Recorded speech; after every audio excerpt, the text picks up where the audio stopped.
The US President Joe Biden has issued an executive order to restrict irregular migrants claiming asylum at the US-Mexico border. The measure takes effect when irregular crossings average at least 2,500 a day. It enables police to arrest people crossing the border without authorization, and it gives state judges the ability to return people to their home countries. Trying to make it into the United States before the executive order takes effect. The US government says these are just some of the 3,500 people who illegally cross the US-Mexico border every day. This action is aimed at bringing that number down. According to the measure, when the 7-day average for daily crossings exceeds 2,500, asylum claims won't be accepted. Those attempting to cross illegally will be deported. The only thing I ask is that they give us a chance, because we have families, we have children to provide for. We're not coming here for fun. If we had all we needed, we wouldn't be here. The only option is to cross, because we don't have the means to go back. Just as it was hard to cross all of Mexico, it would be equally hard to return. Irregular migration is a major concern for the American voters. Months before the presidential election, Joe Biden wants to address the issue, and he's hoping to sway more voters with it. This action will help us gain control of our border, restore order into the process.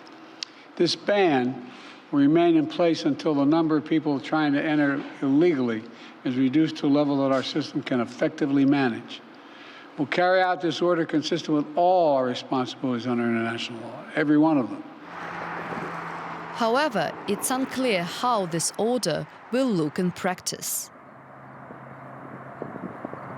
The measure itself is very, very significant potentially, but there are a lot of questions about how it will be enforced and whether the U.S. has enough money and enough legal support. It's almost certainly going to be challenged in court. The U.S. needs tremendous resources to be able to deport people on flights where people, from China, Kazakhstan, India, Cuba, all over the world are appearing at the border. It's very expensive and also requires a lot of diplomatic finesse to get these flights. And it's unlikely that the threat of deportation will deter people who have traveled thousands of kilometers from trying to reach a better life in the US.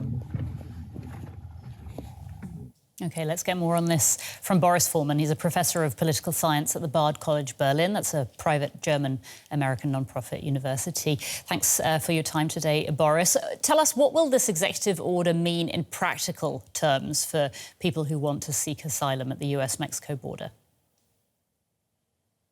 Well, I think the decisive point is that typically, as of now, migrants who are illegally crossing the border are released into the U.S. until they can, or for waiting for their trial. And so the main idea of this executive order is to be able to turn these illegal crossings down and send migrants away from the border. I think this is the major point. What it's going to look like in practice, as we just heard, is a different question. OK. Americans say, so apparently in a recent poll, they say that immigration is the most important problem facing the country. Given that, can this move help Joe Biden win more votes in November's presidential election? I think so. I mean, we do see polls where, as you just said, I mean, the border issue, the border measures are supported by bipartisan groups. It's also something we've seen in other places, not just in the US, in Sweden, in Denmark, also in Germany. There's been a rightward shift of center-left parties.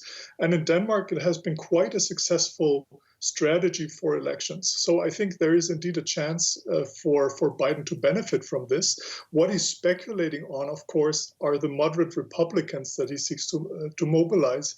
There is a risk, however, which is to disgruntle some of the parts of his party on the identitarian left. I think the speculation here is that he has disgruntled them anyways because of his support for Israel.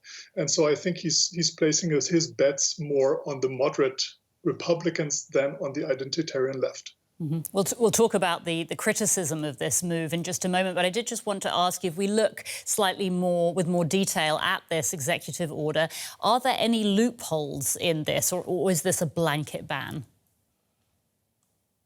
I mean, he is very much emphasizing that what he's doing is not simply mimicking and copying Trump's policy. So what he's trying to emphasize is that, first of all, minors who are unaccompanied will not fall under this executive action.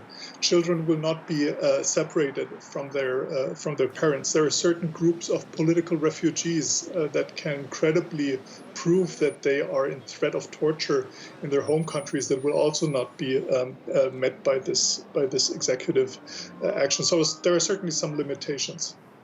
As we were saying earlier, there has been criticism of this executive order. Some Democrats say it is just too strict.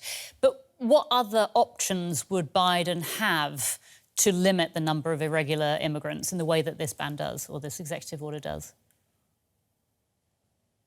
Well, I guess what he's trying to do, and this is also something he said in his speech, is that in order for the U.S. to be an open society and to be a country of immigrants, it needs to secure its borders first. And I think to many this will sound like a contradiction in terms. To others, perhaps, the case that he's making is a case about security. He's very much emphasizing that he is not limiting immigration on the basis of religion, for instance, as the so-called Muslim ban under the Trump administration. He's also not returning to the kinds of policies of the Chinese Exclusion Act from 1882 or the 1924 Immigration Act, which was very much based on the exclusion of certain nationalities. So I think what he's trying to do here is to say we're still a country made of immigrants, we're still a multicultural society, but we are securing the borders. I mean, he is very much catering to the kinds of fears that have been raised very effectively by the Republicans in the last couple of years. Boris Foreman from Bard College, Berlin. Boris, thank you so much for your analysis there and for your time.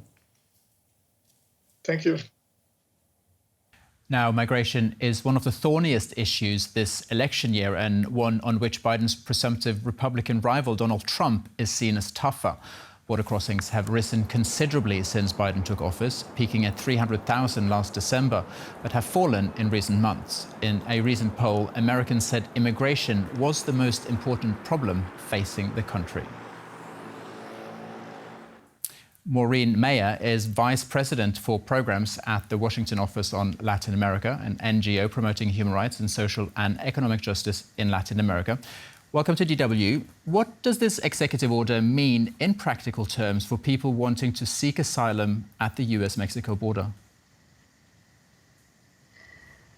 Basically, what it means is if you want a real chance of accessing asylum, you need to go through the ports of entry and at the border and make sure you have an appointment. The Biden administration implemented, as of last year, the use of a CBP One app, a smartphone app that's only available in 3 languages, that you have to get an appointment to enter the United States. Currently, there are only 1,450 appointments available every day.